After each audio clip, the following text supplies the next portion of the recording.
Hello guys, আসসালামু আলাইকুম। কি অবস্থা তোমাদের সবার? আল্লাহর রহমতে এখন আমি অনেক ভালো আছি। Welcome to my daily blog.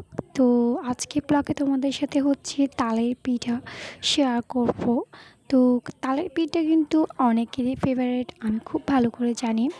আমার কাছে তেলের বড়ি, এমনকি কেক বেকিং, এরপর হচ্ছে তাল পাতা দিয়ে বানানো, এরপর হচ্ছে কাঁঠাল পাতা দিয়ে বানানো, কলা পাতা দিয়ে বানানো, এইসব আবার পাটিসাপটা, পরোটা, এইসব ধরনের পিঠা কিন্তু আমার কাছে অনেক ভালো লাগে।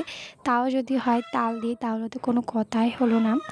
আমার আশেপাশে কিন্তু মুরগি, হাঁস মুরগির ডাকটা তুমি অ্যাভয়েড করবা। আমরা যেহেতু গ্রামে থাকি, তাই আমাদের বাড়িতে এরকম মুরগি, হাঁস মুরগির ডাক আসবেই। তো যাই হোক, এটা স্বাভাবিক। তো একটা মলে হচ্ছে তাল নিয়েছে পরিমাণ মতো, এরপর হচ্ছে চিনি দিয়েছি পরিমাণ মতো। আমরা যতটুকু মিষ্টি খাই ঠিক ততটুকুই দিয়েছি। আর তোমরা যদি চাও আমার মতো বানাতে, তাহলে হচ্ছে একটা কাপের অর্ধেক, মানে কম অর্ধেক নেবে। এরপর হচ্ছে চালের গুঁড়া দিয়েছি 2 কাপ, আর আটা দিয়েছি 1 কাপ পরিমাণ মতন। এরপর এগুলো ভালোভাবে মেখে নিয়েছি, আর অল্প পরিমাণে লবণ দিয়েছি। তোমরা চাইলে বেকিং সোডাও দিতে পারো, মানে তোমাদের তালটা ফুলার জন্য, পিঠাটা তালটা না।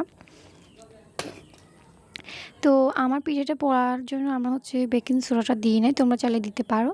তো এরপর হচ্ছে এখানে আমরা একটা কড়াইতে তেল দিয়েছি, সাদা তেল, ডুবো তেলে এটা ভাজবো। তোমরা চাইলে আরও বেশি তেল দিতে পারো, আমরা যেটুকু দিয়েছি তারটা বেশি হয়েছে। যেহেতু আমাদের কড়াইটা একটু বড়, তাই মনে হচ্ছে যে এখানে তেল অল্প দেওয়া হয়েছে, আসলে কিন্তু এখানে ডুবো তেলে ছিল। তো একে একে সবগুলো হচ্ছে আমরা এরকম একটা চামচের সাহায্যে দিয়েছি। এরপর হচ্ছে এটার এক পাশ হয়ে গেলে আমরা এটাকে আস্তে করে হচ্ছে উল্টে দেব।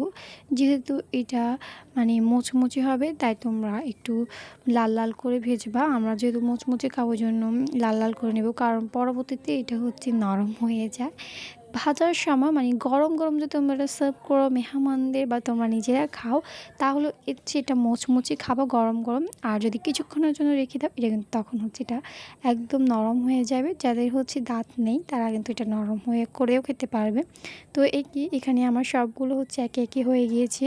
আর আমার একটা YouTube channel and Facebook page আছে, তোমরা অবশ্যই ওখানে যেয়ে আমার ভিডিওটুকু দেখে আসবা। আর আমার হচ্ছে মানে আমার গলাটা একটু ভাঙা ভাঙা লাগবে তোমাদের কাছে, কারণ হচ্ছে কি, আমার নানু বাড়ি থেকে আসার পর ঠান্ডা লেগে গিয়েছে। ওই জন্য হচ্ছে আমার কণ্ঠটা, ভয়েসটা এরকম দেখাচ্ছে। তো যাই হোক, এখানে আমার হয়ে গিয়েছে, আমরা একটু লাল লাল করে ভেজেছি, কারণ আমরা মুচমুচে খেতে পছন্দ করি। তো এখানে হচ্ছে আমার সব কিছু একেবারে কমপ্লিট। আর আমার কাছে এটা এত বেশি লোভনীয় লেগেছে যে, মানে এটা আমি কীভাবে তোমাদেরকে বলবো, আমি ছাদে আসতেই হচ্ছে খেয়ে ফেলছিলাম। তো যাই হোক, আজকের মতন এখানে, সবাই ভালো থাকবেন, সুস্থ থাকবেন। ভিডিওটি ভালো লাগলে অবশ্যই একটি লাইক, কমেন্ট, শেয়ার করে যাবেন। আর আমার আইডিটা বা পেজটা, চ্যানেলটা অবশ্যই সাবস্ক্রাইব, ফলো করে দিয়ে যাবেন। আজকের মতন এখানে, সবাই ভালো থাকবেন, সুস্থ থাকবেন। খুদা হাফেজ।